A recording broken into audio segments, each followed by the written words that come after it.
আপনি কি জানেন দুর্গাপূজার ইতিহাস? এর শুরুটা কিভাবে হয়েছিল? আসুন জানা যাক। দুর্গাপূজা বাঙালি হিন্দুদের সবচেয়ে বড় উৎসব।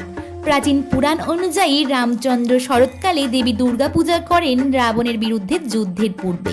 এই কারণে একে অকাল বোধন বলা হয়। কিন্তু বাংলায় দুর্গাপূজা জনপ্রিয় হতে শুরু করে ১৬ শতকে।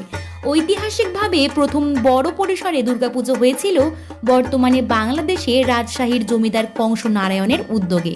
পরবর্তীকালে অন্যান্য জমিদাররাও দুর্গাপূজার রাজকীয় আকারে পালন করতে শুরু করেন। তবে সার্বজনীন বা বারোয়ারি দুর্গাপূজার যাত্রা শুরু হয় ১৭৯০ সালে কলকাতায়।